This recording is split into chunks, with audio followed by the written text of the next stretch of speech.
Every couple of years, a new FPS game bursts onto the scene with hopes of becoming the next big thing. This happened in 2020 with Valorant, in 2016 with Overwatch, and of course in 2019 with Apex Legends.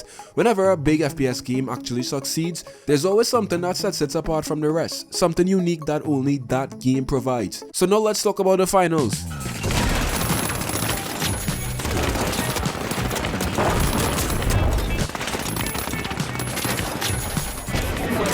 Oh wow. I wanna show you off.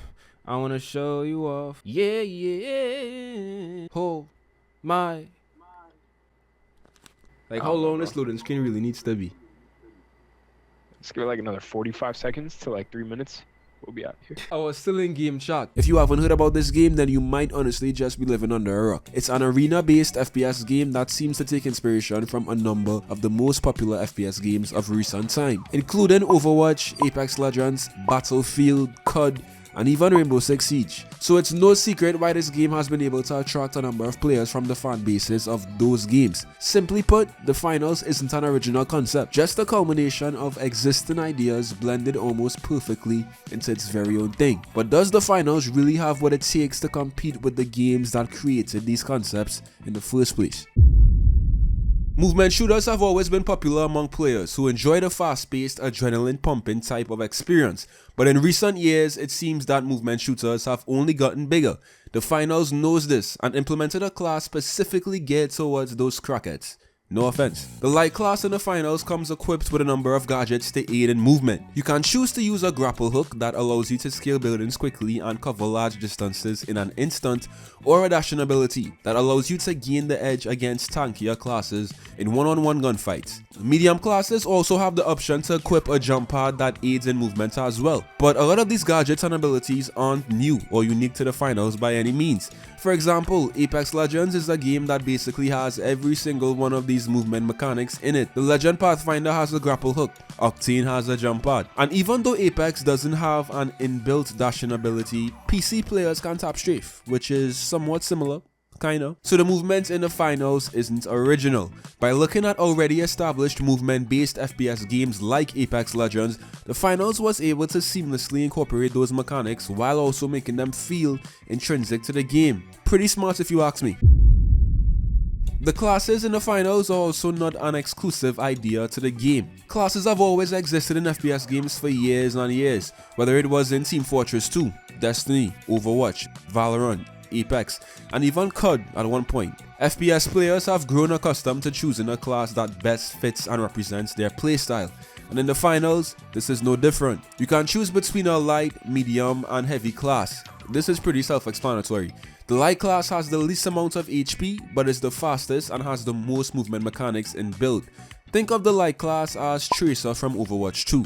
The goal is to be fast, evasive, cause damage, get in, and get out. The medium class has slightly more HP, more weapons geared towards medium to long range engagements, and the ability to heal and quickly revive teammates. The heavy class, well, this is your tank. They have the most HP in the game and insanely strong weapons. Like, insanely strong.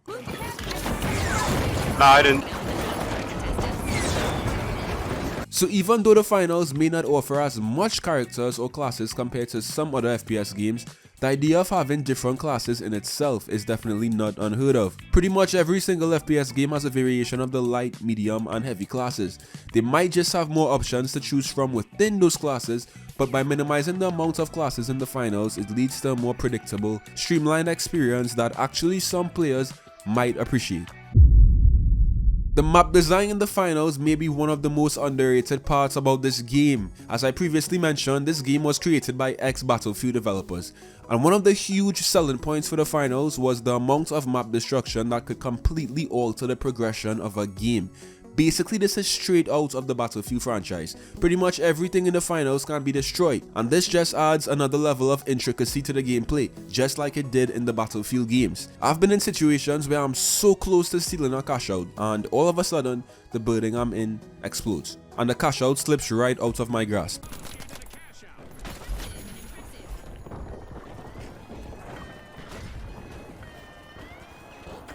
Oh my god.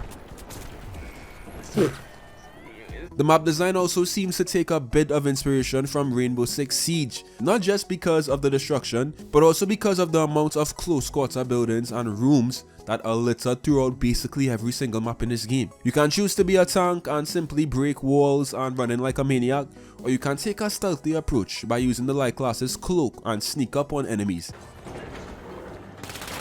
That's so broken. Regardless of how you choose to play, the map design caters to every class and every type of player, which is a huge plus if you ask me. Taking multiple aspects of map design from these popular FPS games have made this game feel somewhat similar but fresh in the same breath. Now, there are some downsides to the finals, and interestingly enough, these are the areas where the finals decided to be original. A perfect example of this is the use of AI. Now, the Kingfish, the Jet Setters, and finally, the Powerhouses. It was only a matter of time before we saw games starting to implement AI, and the finals is just one of the first in a long list of games to come. While some players don't mind the use of AI, other players criticize the game for feeling somewhat soulless. Unlike other games like Overwatch, Apex and COD that all have lore and a story tied to the gameplay, the finals does not offer the same level of depth. It sometimes feels like you're just dropped into a random stadium and forced to fight to win some random prize by making it to, well, the finals. No pun intended. And to circle back to my point, this is actually somewhat of a new concept in games. And this originality is actually one of the most heavily criticized aspects of the finals, the use of AI.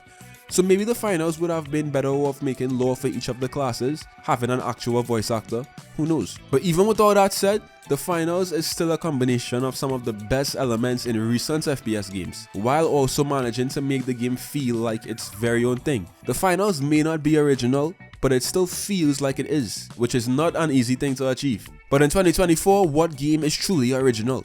Even if you think it is, it probably took inspiration and used guidelines based on games that released in the past.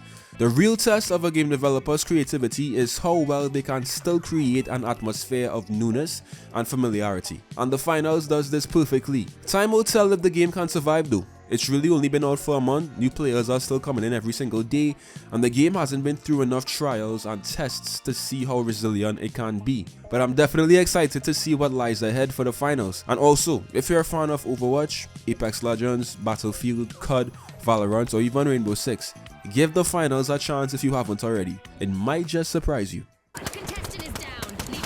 Oh my god!